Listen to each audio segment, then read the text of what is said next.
చదువుకుందాం.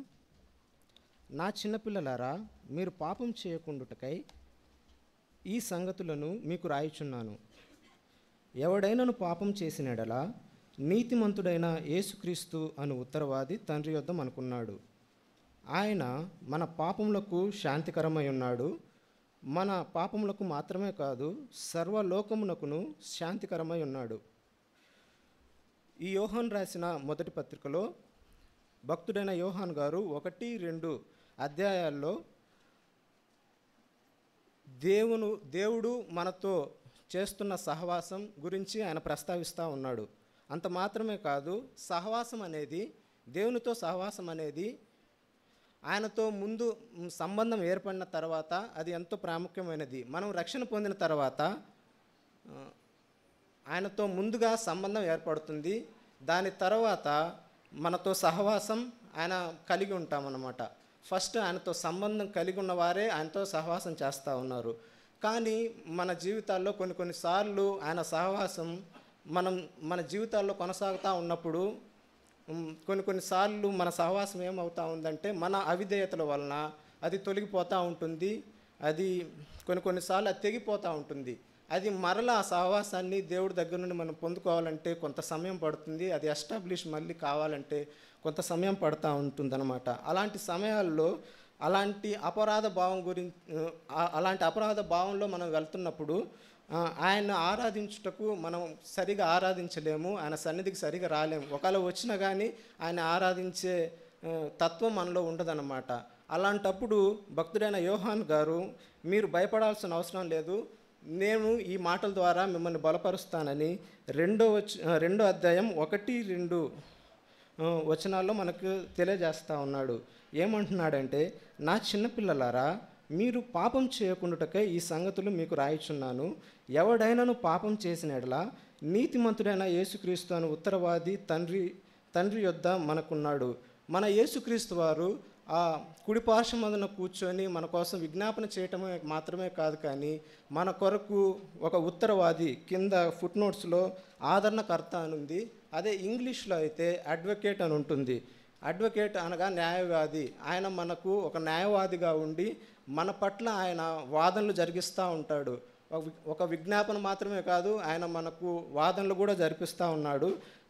ఈ మంచి న్యాయవాదికి, ఈ నీతిమంతుడిగైన న్యాయవాదికి ఉన్న 3 లక్షణాలను మనం తెలుసుకుందాం.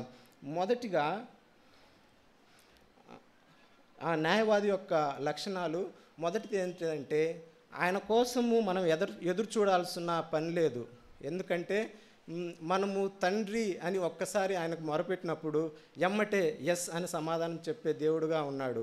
మనం ఎప్పుడైతే మన అపరాధ భావన గుండా మనం వెళ్తూ ఉన్నప్పుడు ఆయన పాదం ఎదుట మనం పండెమ్మటే ఆయన ఎమ్మటే మనల్ని ఆయన మాట ద్వారా ఆయన సమాధానపరిచే దేవుడుగా ఉన్నాడు. రెండో మాటగా మనం చూస్తే, ఆయన ఒకవేళ మన కోసం వాదనలు వినిపించినప్పుడు ఎలాంటి కేసులు కూడా ఆయన ఓడిపోడు అనమాట. ఎందుకంటే ఆయన ఎంత ఘోర పాపినైనా కానీ క్షమించటానికి సిద్ధ మనసు కలిగిన దేవుడు. అదేవిధంగా మూడో లక్షణం ఆయన చూస్తే, ఒకవేళ ఈ లోకంలో ఒకవేళ నేనే కానీ తప్పు చేస్తే లాయర్లు ఏం చేస్తారంటే, నా పక్షాన వాదించడానికి ఈ తప్పు తెలియక చేశాడు అనే మాట అక్కడ జడ్జి ముందు ప్రదర్శిస్తూ ఉంటాడు. నా యొక్క ఇన్నోసెన్స్ని అక్కడ తెలియచేస్తూ ఉంటాడు. కానీ మన ప్రభు అయిన యేసుక్రీస్తు వారు మన యథార్థతతో మనము అక్కడ దేవుని దగ్గర మన అపరాధ భావాలని మనం ఏదైతే తప్పు చేశామో మనం ఒప్పుకున్నప్పుడు, అప్పుడు దేవుడు అక్కడ ఏమని మన పట్ల వాదనలు వినిపిస్తాడంటే, ఈ నా కుమారుడు, ఈ జోషి అనే నా కుమారుడు, ఈయన అపరాధం చేసిన మాట వాస్తవమే, ఈయన దోషియే, కానీ ఈయన దోషాలకై నా ప్రాణం పెట్టాను, నా రక్తం కార్చాను, ఇందువలన ఈయన నా పక్షం బట్టి ఈయన నిర్దోషంగా ఎంచబడతాడు అని చెప్తాడనమాట. ఆ మాట మనల్ని ఎంతగానో ఆదరణ కలిగిస్తూ ఉంటుంది. మనం ఎన్నోసార్లు ఈ అపరాధ భావం గుండా వెళ్తున్నప్పుడు సరిగా మనం ఒప్పుకోలేము. కానీ దేవుడికి మనం ఎప్పుడైతే ఒప్పుకుంటామో, తండ్రి అని ఒక్కసారి ఆయనతో మాట్లాడినప్పుడు ఆయన ఎప్పుడెప్పుడా అని మనకు సమాధానపరచడానికి సిద్ధంగా ఉన్నాడు. అదేవిధంగా తండ్రితో సమాధానపరిచిన దేవుడు అదేవిధంగా సమాధాన వాక్యంతో కూడా మన సమాధానపరుస్తూ ఉన్నాడు. 2 కొరింథీ 5వ అధ్యాయం 19వ వచనంలో,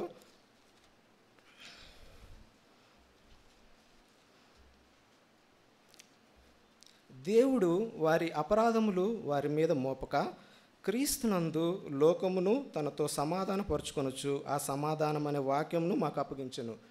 మనము రక్షింపబడకముందు మన పాపాలతో మనం ఉన్నప్పుడు ఆయన సమాధానం అనే వాక్యం ద్వారానే మనం రక్షణలోకి వచ్చాం.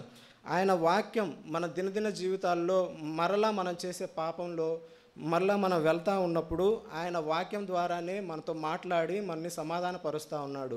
అది ఏ విధంగా అయితేనేమి ప్రతి దినము మన వాక్యం చదువుతున్నప్పుడు మనల్ని సమాధానపరిచే దేవుడుగా ఉన్నాడు. అదేవిధంగా సేవకుల ద్వారా అయితేనేమి మనల్ని సమాధానపరిచేవాడుగా ఉన్నాడు.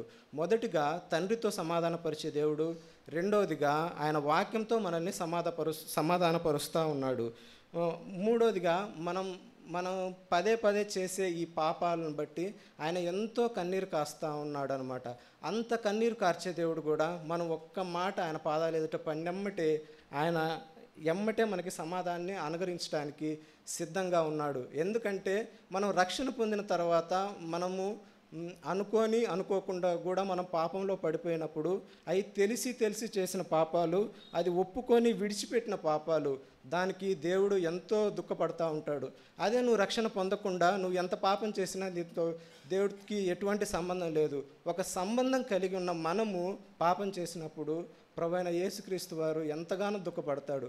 అయినప్పటికీ అంతగా దుఃఖపడిన దేవుడు కూడా కేవలం మనం ఒక్కసారి ఆయన్ని తలుపు తట్టినమ్మటే ఆయన ఎమ్మటే మనతో మాట్లాడటానికి సిద్ధంగా ఉన్నాడు. మన కన్నీరు తుడిచి మరలా మనల్ని బలపరిచే దేవుడుగా ఉన్నాడు. అదేవిధంగా ఆయన 2వ వచనంలో మనం చూస్తే ఆయన మన పాపములకు శాంతికరమై ఉన్నాడు. ఈ ఆదరణకర్త అయిన దేవుడు మనకున్న వాస్తవమే, మన పాపాలకు కూడా ఆయన శాంతికరంగా ఉన్నాడు అనమాట. ఈయన్ని ఆరాధించబోతున్న మనం ఎంత గొప్పవారమో. మామూలుగా అయితే మనల్ని ఎవ్వరూ రక్షించలేరు. అదేవిధంగా మన పాపాలను కూడా మనం ఒప్పుకున్నప్పుడు కూడా, అది కోర్టులో ఒప్పుకున్నప్పుడు కూడా మనల్ని ఎవ్వరూ చేయలేరు. కానీ మన ప్రభువైన యేసుక్రీస్తు వారు ఆయన ఆరాధించబోతున్న మనము ఈ విధంగా మనం ఆరాధన చేయొచ్చు. ప్రభువా, నువ్వు నీతో నీ రక్షణ ద్వారా మమ్మల్ని సంబంధం కలిగించావు, అదేవిధంగా నీతో సహవాసాన్ని కూడా ఇచ్చారు. కానీ నా అవిధేయత వలన, నా పాపాల వలన దేవా నీకు దూరంగా బతికాను. దూరంగా బతికినటువంటి నన్ను మరలా మీరు మీ సమాధాన వాక్యంతో మమ్మల్ని భద్రపరిచి బయలుపరిచారు. అందుకని మిమ్మల్ని ఆరాధిస్తూ ఉన్నాం. ఇంత గొప్ప దేవుణ్ణి ఆరాధించబోతున్న మనం ఏం చేసినా రుణస్థులమే. ఆయన పాదాల చెంతపడి మరలా మనం ఇంకా ఆరాధన ఆయనకు చేయలేకపోతే మరలా ఆయన సమాధానపడి ఆయన పాదాలు ఎదుటపడి ఆయన ఆరాధించబద్ధమై ఉన్నాం. దేవుడి వాక్యాన్ని దీవించును గాక.